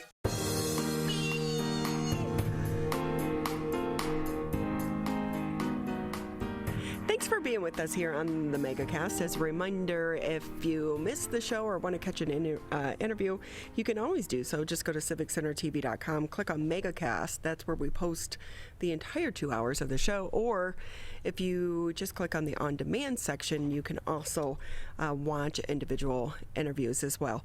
Our next person I'm excited to have on, I've known her for a few years now, and she really is one of the unsung heroes here in the Metro Detroit area. When you want to talk about animals, we all love animals, but sadly, you know, there's a lot of abuse with some of the animals, and she saves as many as she can. She is a fireball. Theresa Sumpter with us here on the Megacast. She's the executive director and founder of the Detroit Pit Crew. It is so great to see you again. How are you? Good to see you, Ronnie. We're doing very well. Thank you. And Theresa knows me. That's why she has puppies. Yes, I do. Oh, I wish they were here in the studio. That'd be great. You have to come by and pet them. They love to get pets. Oh, Theresa, for those not familiar with the Detroit Pit Crew, give us a little bit of background. So Detroit Pit Crew is actually an emergency street crew. We operate on the streets of Detroit. We pick up strays, for the most part, that are severely injured or sick, and we're an assisting agency to several police departments. Who's so we hold animals. We have two little boys here, Cain and Abel. They were rescued a few weeks ago. Their mom had rejected them, and so they're here with us. And I have my niece Kaya here with me helping today. Hi, niece. So yeah, Kaya's here. She's hanging out with us for a little bit this summer. So she's planning to be a veterinarian. Wow, you are definitely hanging with the right person to get experience. And, you know, Theresa, being out on the streets of Detroit, you've seen some heartbreaking and horrifying scenes through the years. How do you keep going? You know, I just try to focus on our mission. So our mission really is to rescue just as many dogs as we can. We know that we can't save them all. Sometimes all we can really do is put them out of their misery. But we just try to stay focused. You know, I pray a lot, and I just try to do the best I can. Leave the rest up to God. Why'd you even decide to start this way back in the beginning? You know, we started when I was asked to assist a Detroit police officer. She was trying to trap a dog that was very injured. And so I said, oh, okay, I think I can go out and help. You know, they wanted, the rescue who asked me to help wanted to know, did I think the dog was aggressive or not aggressive? I was doing some training for some of the rescues. So I went to Detroit. I'd never been there before. And I met the police officer on 6 Mile. And we kind of, you know, I was out there and I was looking around, and she pointed the dog out to me. And there was not just one dog running around that needed help, but there was numerous dogs running around. We saw about 5 to 6 dogs running around. And I asked her, I said, well, where did these dogs come from? She said, people just left them behind. And I said, what do you mean people left them behind? She said, they just moved and left their dogs behind. And I never knew anybody did that. And I was like, really? And she said, yeah. And I said, well, who's helping these dogs? How do they get food and things? She said she had no definitive answer. So she said, I tried to rescue a few, but you know, she really didn't tell me who was out here picking these dogs up. And right then that day, I said, I'm going to start a street crew, and we're going to start coming out here. We're going to pick these dogs up, and we're going to get them to safety. And that was about almost 8 years ago now. And since then, we've rescued over 3,000 dogs from the streets of Detroit. We've now participated in numerous animal cruelty and abuse neglect cases. And so, my eyes were really, after that day, my eyes were really open to the plight of the stray dogs in Detroit. And since then, we've been doing our best to make a difference for these dogs. But with that, sometimes because of the things that you have seen, do you almost wish you wouldn't have started this?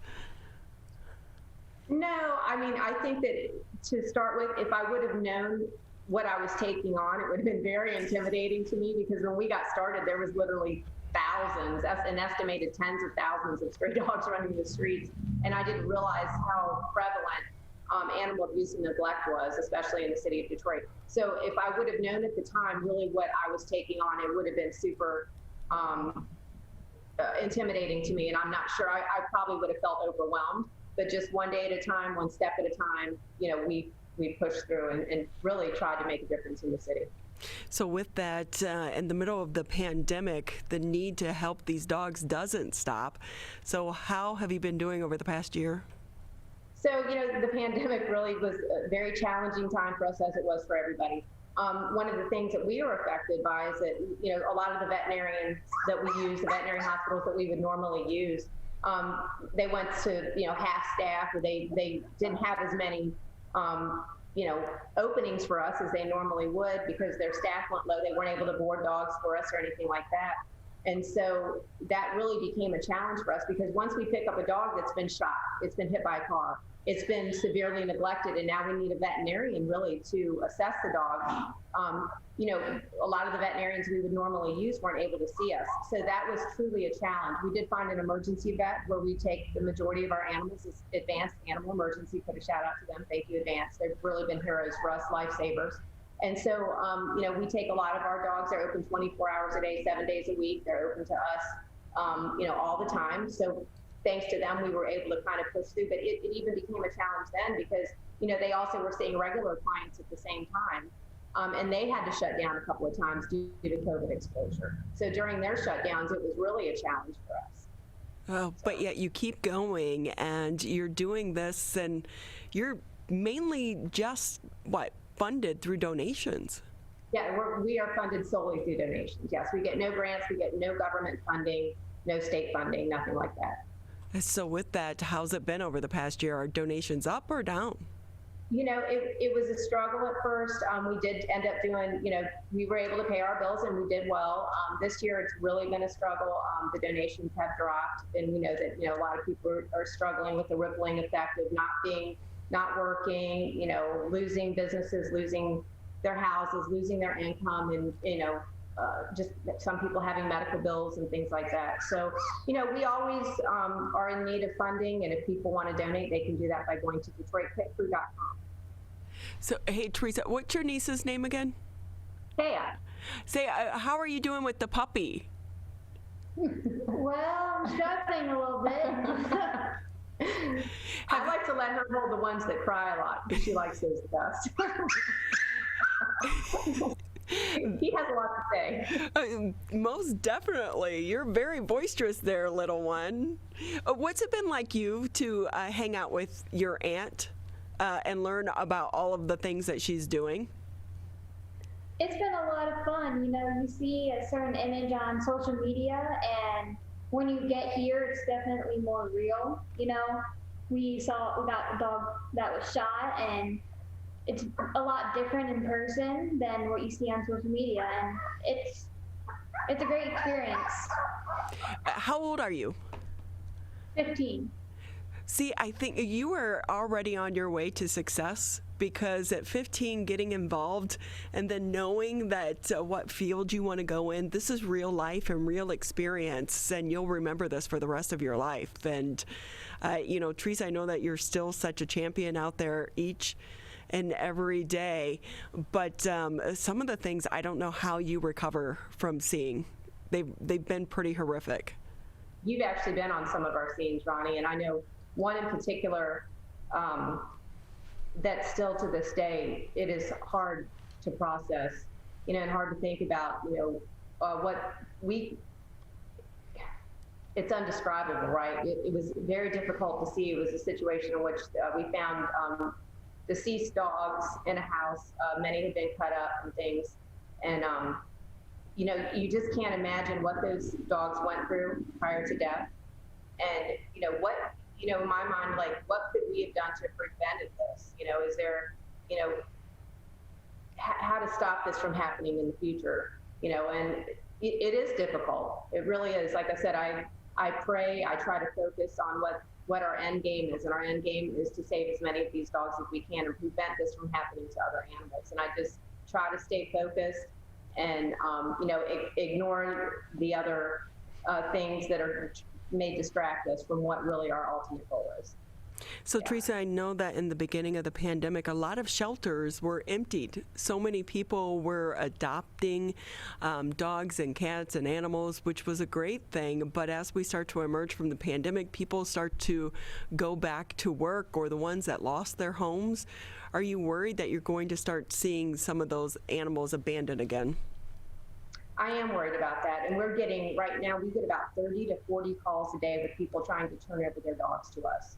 And sometimes not one dog, but multiple dogs. So I am very concerned that people are going to just start dumping their dogs, that they do have to go back to work, or they lost their house, or they had, a change in their life situation. And I am very concerned about people just dumping their dogs, yes. So with that, I know that you're not a rescue per se, where you're taking them into a shelter. How does it work once you get these cute little furry things? How do you get them adopted out then? So we have 21 partner organizations. So we did realize early on that, because we're on duty pretty much 24/7, we're responding to emergencies all the time on the streets of Detroit, or we're responding to situations in which law enforcement has called us in.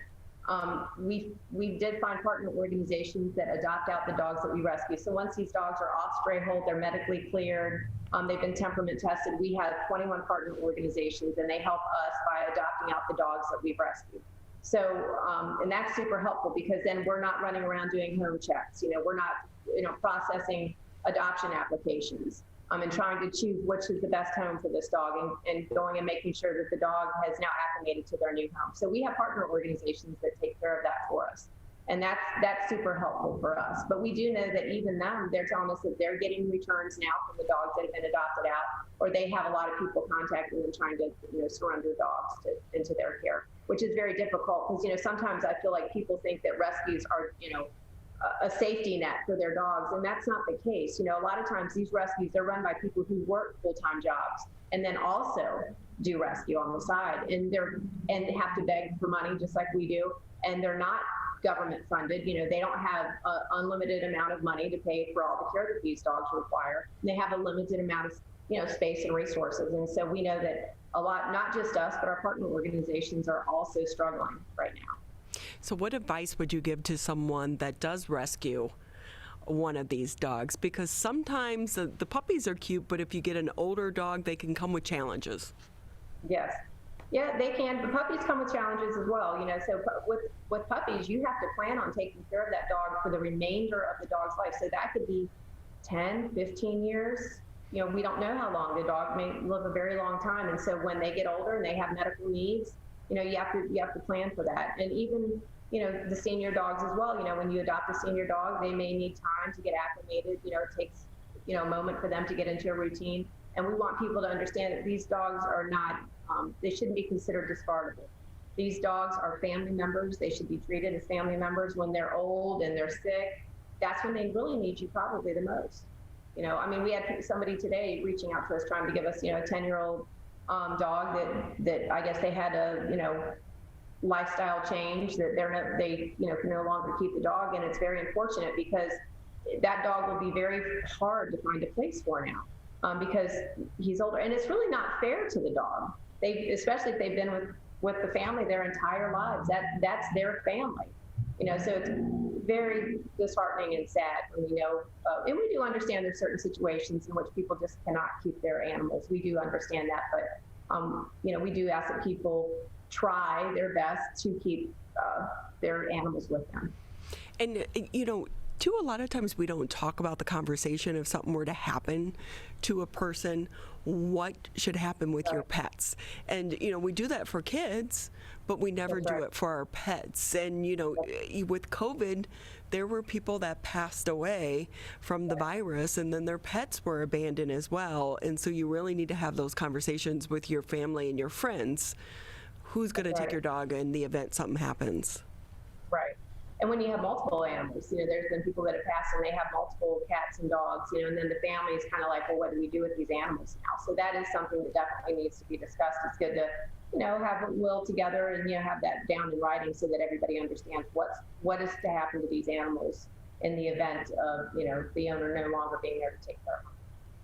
Yeah. So with that, Theresa, you've been on the streets for 8 years, you said now. I know there is a big education campaign that, has really been underway for years now to try to educate people about owning pets, the responsible pet ownership, and also trying to address dog fighting and neglect within the city of Detroit. Do you see things changing, or is it pretty much the same? I would say that I have seen some things change for the better. I would say that we still have a long way to go, though.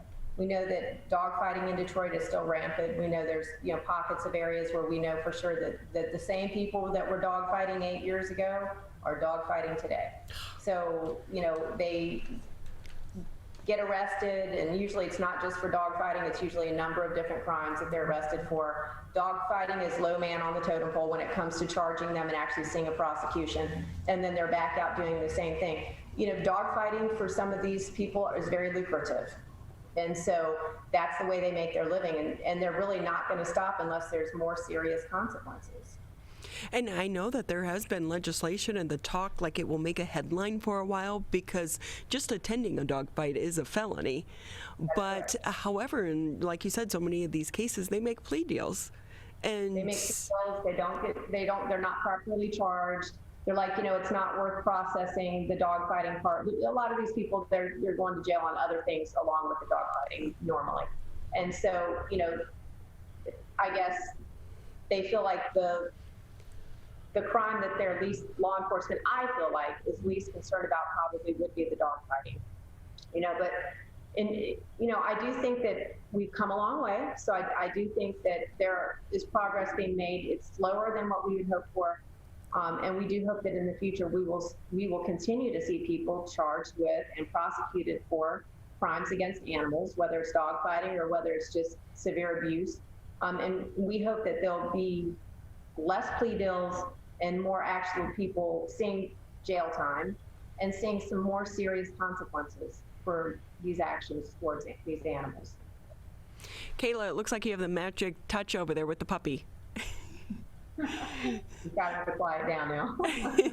Hey, Theresa, how can people find out more? Because I would imagine you always need donations, but also volunteers.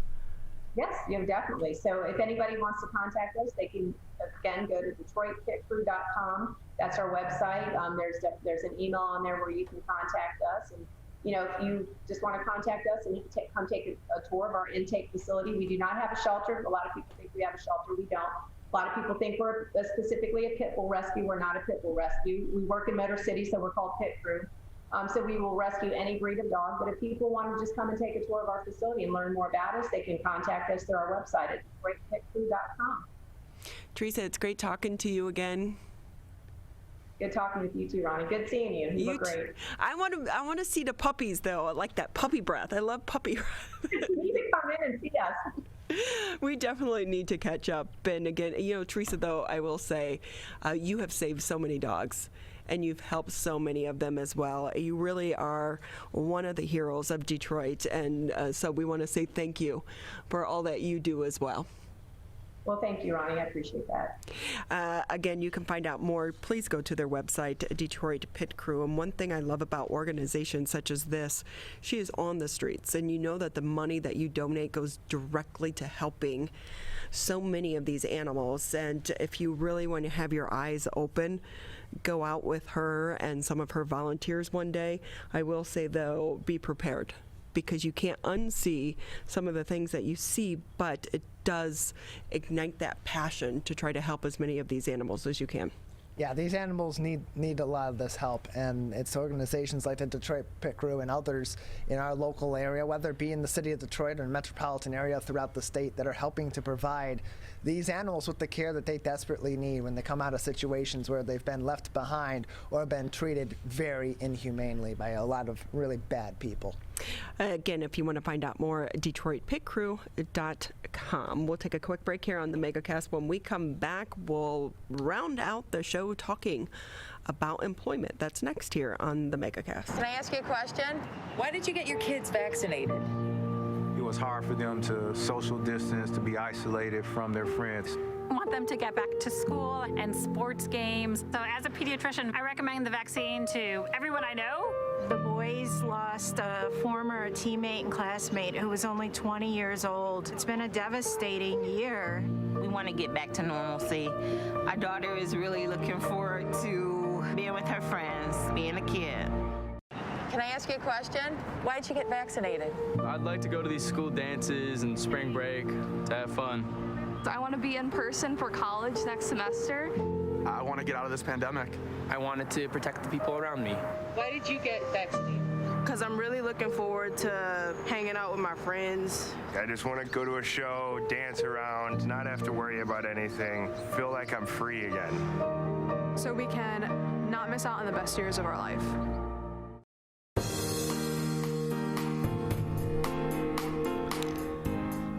Just about 20 minutes left here in the Wednesday edition of the Megacast. I'm Ronnie Dahl here in the studios alongside Mr. Tyler Keefe. You know, Tyler, I guess I didn't think about it. I am sitting down today, but I was like, I wonder if the shot is going to show my legs because I'm in gym shorts. It does not. No, we don't. Nobody knows. It's always a mystery here because, like other news stations, you know, you see us from waist up. And so, because when I was doing the show from home, I either wore pajamas or gym shorts or something every day and then just put the top on. And that's one of the things, like, throughout the past year, everyone has been doing that has been working remotely. We've changed how we work. And are people ready to go back to life before the pandemic, especially when it comes to the workplace? Let's bring in Debbie White. She is with Kelly Services. Great to have you with us, Debbie. How are you today? I'm great. Thank you. How are you? Thanks for having me.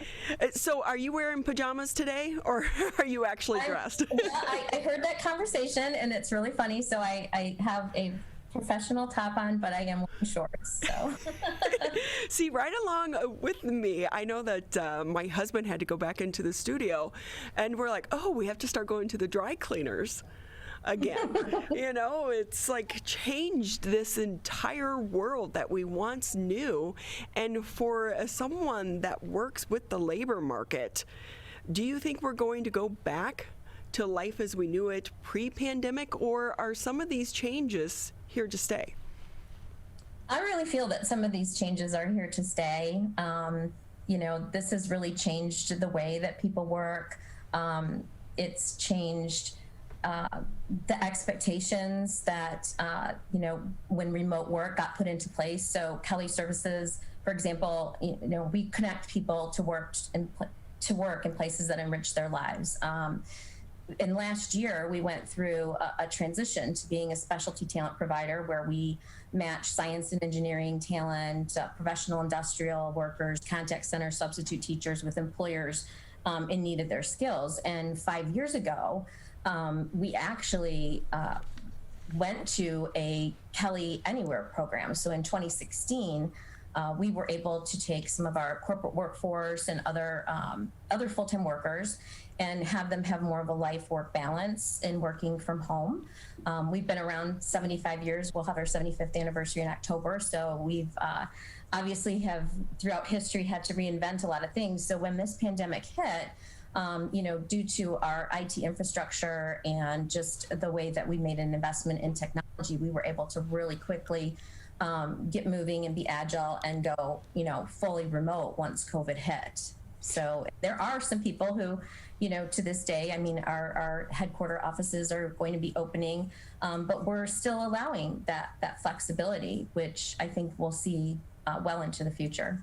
So Kelly Services, you were ahead of the curve before the pandemic when it came to remote working. I remember once years ago listening to a TED Talk, and one of the business owners, he basically had embraced the working remotely, and he got rid of the big office building and the high rent of leasing the facility and allowed his employees to work remotely. But he set up places throughout the city that they could go in, get on the internet, maybe use the bathroom, things of that nature, because he was like, I want them to have that work-life balance. Why do I have to think of that old school way of going in, punching in, knowing you're there, knowing when you're not there? Because he's like, if you can get the job done in 4 hours or you can get the job done in 12 hours, this is the job. That's the job I want you to do.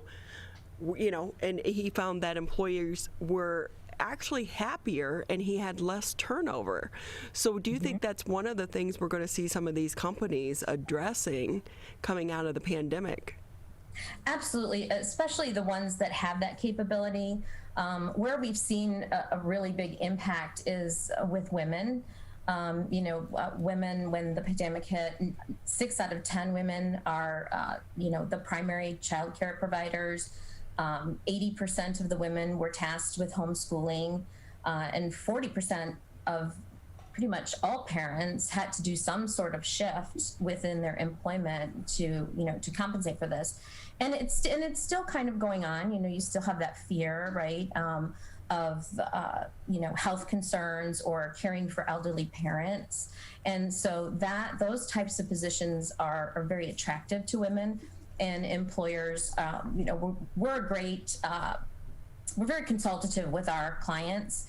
And so what we've realized is where, we've seen a very high demand in job opportunities, we're seeing, of course, the shortage of the employees that can fill those jobs. So reaching out and talking to our customers, finding different ways of maybe either reskill setting some of the employees they already have, or how can we make a remote work happen for some of these individuals that really do need it.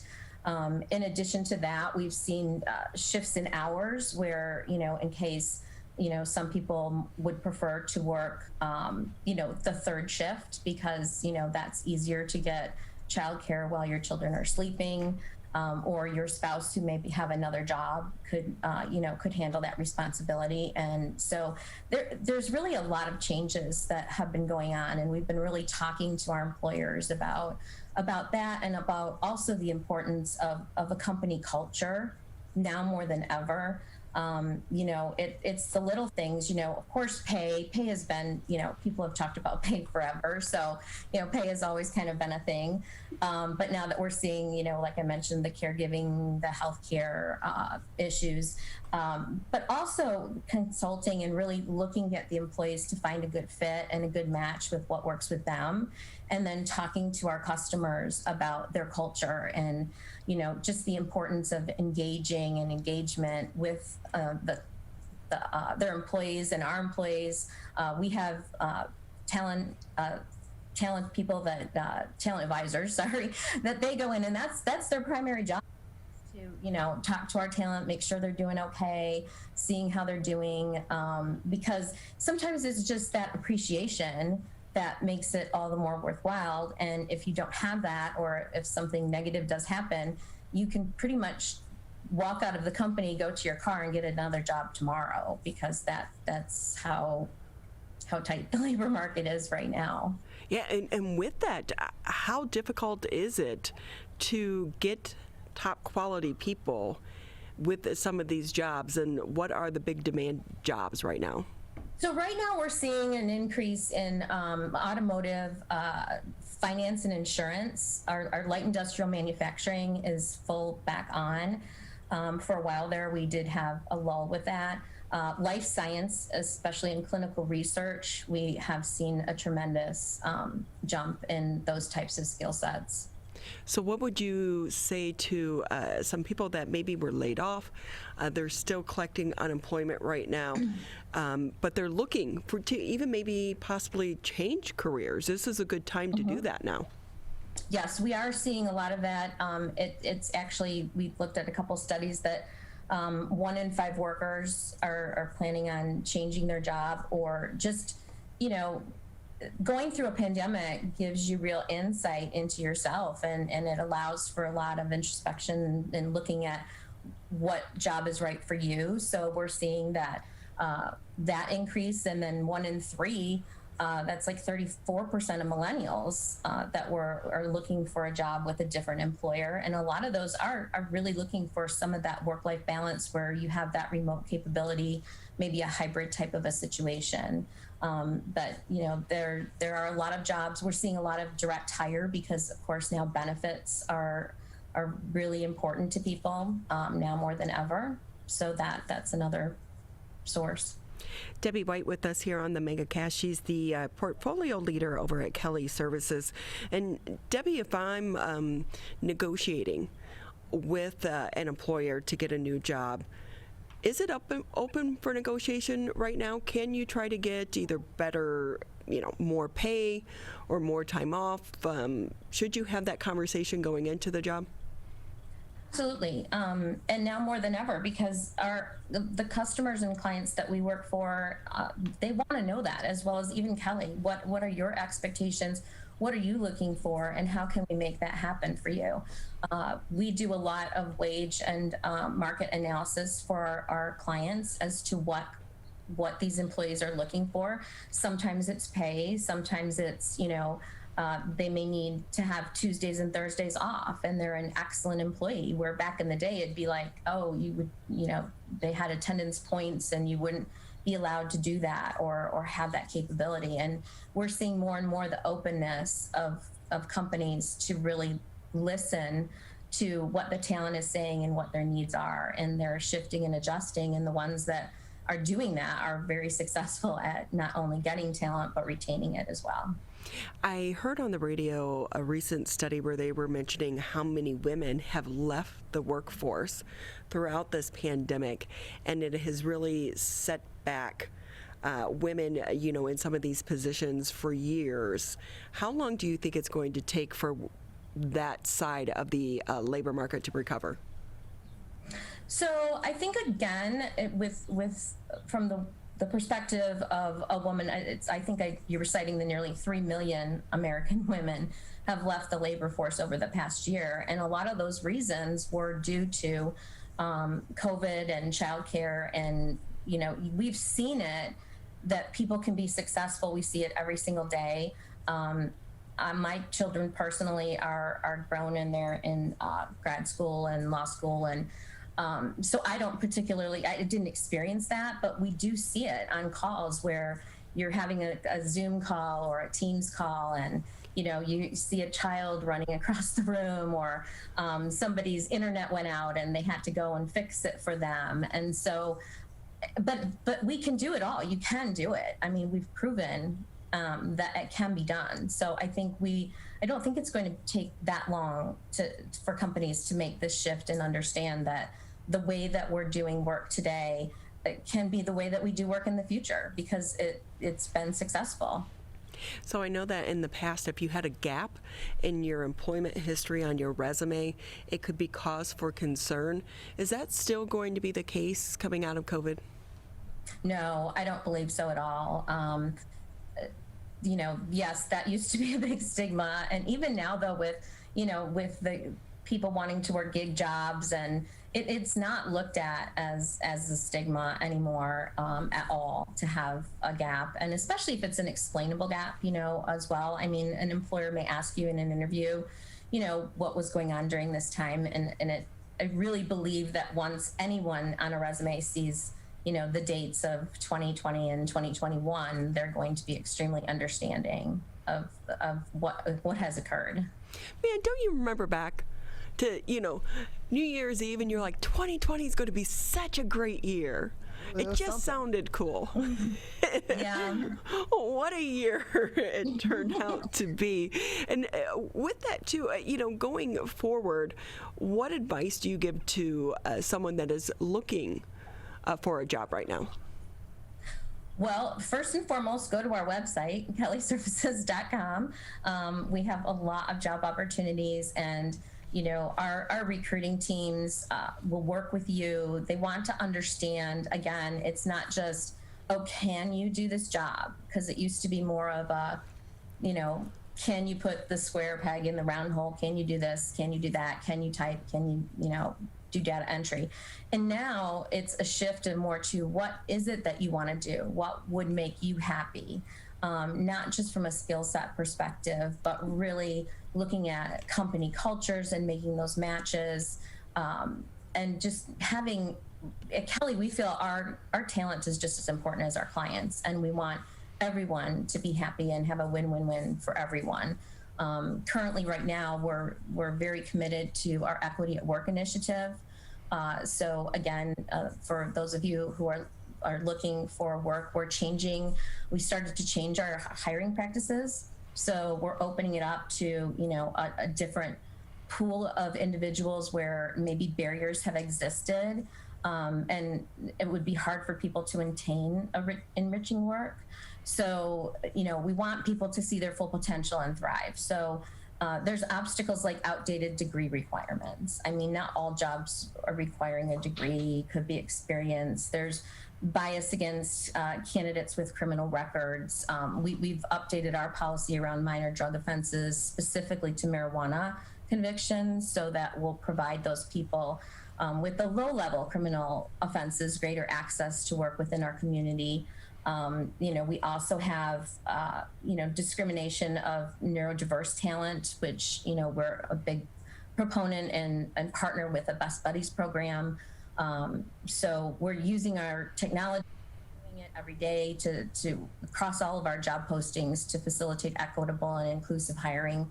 And we're sharing our best practices with other organizations because we continue to reach out to like-minded leaders and organizations and really encourage them to join us in making those changes that can knock down those barriers.